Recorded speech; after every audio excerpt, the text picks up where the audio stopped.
ప్రతి ఒక్కరూ ఆయనని చూడాలని, ఆయనతో మాట్లాడాలని వెయిట్ చేస్తున్నారు. అటు పిఠాపురంలో ఎమ్మెల్యేగా గెలిచిన ఆయన రీసెంట్గానే నిన్న మనకి ఎగ్జాక్ట్గా మనకి ఆయన ప్రమాణ స్వీకారం తీసుకున్న రోజు అండ్ అలాగే అది కూడా డిప్యూటీ సీఎంగా ఈరోజు ఛార్జ్ తీసుకున్నట్టయితే క్లియర్గా తెలిసిపోతుంది. అయితే ఆయన డిప్యూటీ సీఎంగా ఛార్జ్ తీసుకోవడం అలాగే పంచాయతీ రాజ్కి సంబంధించి ఛార్జ్ తీసుకోవడము మొత్తంగా చూసుకుంటే ఇటు ఆయన తీసుకున్న శాఖల వారిగా కానివ్వండి, ఎలా అయినప్పటికీ కూడా ఇన్ని రోజులు ఇటు ఆంధ్ర ఇటు హైదరాబాద్, ఇటు ఆంధ్ర హైదరాబాద్ అన్నట్టుగా ఉన్నారు.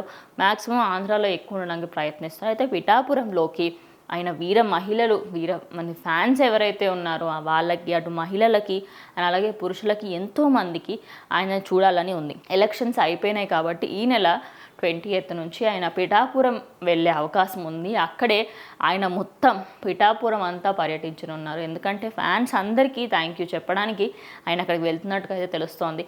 సో మొత్తంగా చూసుకుంటే ప్రమాణ స్వీకారం అయిపోయినప్పటి నుంచి ఇప్పటి వరకు ఏమేం చెయ్యాలి ఏంటి అనేది ఆయన మొత్తం చూసుకుంటూ ఉన్నారు. సో అందులో ఎక్కడ చూసినా కూడా అసలు ఒక పాయింట్లో కూడా ఆయన మాకు దూరంగా ఉన్నాడే అనిపించలేదు.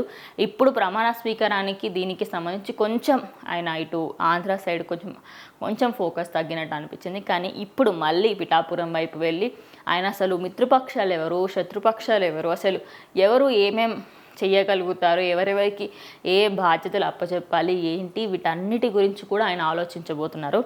నెక్స్ట్ వచ్చేసి దీని తర్వాత ఆయన ఆల్రెడీ అక్కడికి వస్తున్న వేళ ముందే చెప్పేశారు, పూల బొకేలు కానివ్వండి, శాల్వాలు కానీ తీసుకురాకండి అని.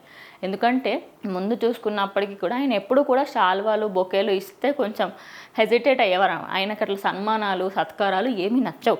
ఒక సాదాసీదా డిప్యూటీ సీఎంగా సాదాసీదా ఎమ్మెల్యేగా నేను ఉండామనుకున్నా నాకు అంత ఆడంబరాలు ఏమీ అక్కర్లేదని చెప్పేసి ఆయన ముందే చెప్పడం జరిగింది.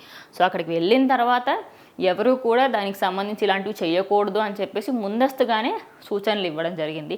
కానీ ఇప్పుడు మనం చంద్రబాబు నాయుడు వస్తున్నప్పుడే చూస్తే పూల వర్షం కురిపించారు. మరి పిఠాపురంలో అంత భారీ మెజారిటీతో గెలిచిన ఆయనకి ఖచ్చితంగా పూలాభిషేకాలు, పూల వర్షం ఇలాంటివి ఎక్స్పెక్ట్ చేయొచ్చు. కానీ ఆయన ఇవేవి చేయకండి, నేను ఒక సాధారణ ఎమ్మెల్యేగా మీ దగ్గరికి వస్తాం అనుకుంటున్నాను, మీ అందరి దగ్గరకు వచ్చి నేను మాట్లాడతానని చెప్పేసి ఈ నెల 20కి ఆయన వెళ్ళే ఛాన్సెస్ ఉన్నాయి అంట.